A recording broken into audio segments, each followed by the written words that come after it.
Now, he gives a prophecy, and he has a prophecy for Amaziah. And I want to tell you, here's strong medicine, what he says to this man. Now, I hear a great many people say to me, Dr. McGee, you're very harsh at times on certain people or certain groups or certain churches, and I'm not really against any of these. I can truly say I carry no bias or hatred in my heart at all against any of these that I mention. I'm trying to say what the Word of God says. The argument given to me is that as a Christian, you ought to be nice and sweet. You ought not to indulge in this type of thing of giving out that which is harsh. It's love today, you know, and love, love, love. You want to listen to Amos now as he talks to brother Amaziah? Will you listen to him? Verse 16 I'll read first of chapter 7 of Amos. Now therefore hear the word of the Lord.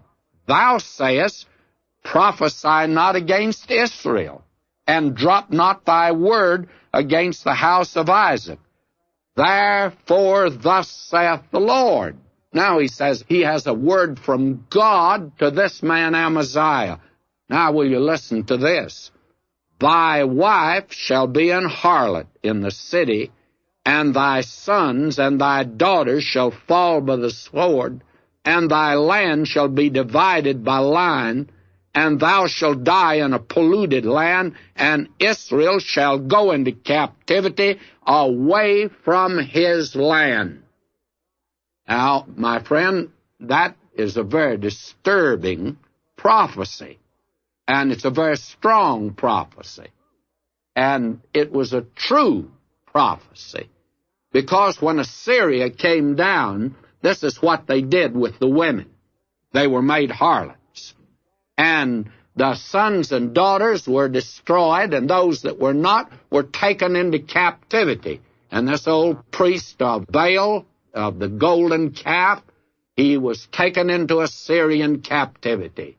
And again, we could say, I'm sure his word would have been on his deathbed that of old Cardinal Wolsey, who served Henry VIII. And if he hadn't have gotten sick and died, he would have been taken to the Tower, and his head would have been taken off. But he played politics with Henry VIII and tried to, not really tell him what the Word of God had to say. And as a result, on his deathbed, he could say, if I had only served my God like I served my King, I wouldn't be where I am today. And I'm sure old Amaziah could say that.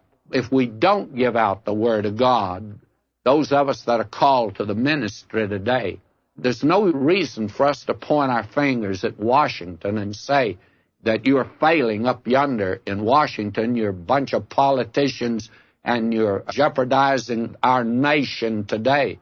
May I say to you, my friend of the ministry, if you're not giving out the Word of God, there is no traitor like that in this land. If you're called to be a minister, you're called to be a minister of the Word of God, and you're called to give that out. And if you're not giving that out, you are a traitor to the cause of Christ today.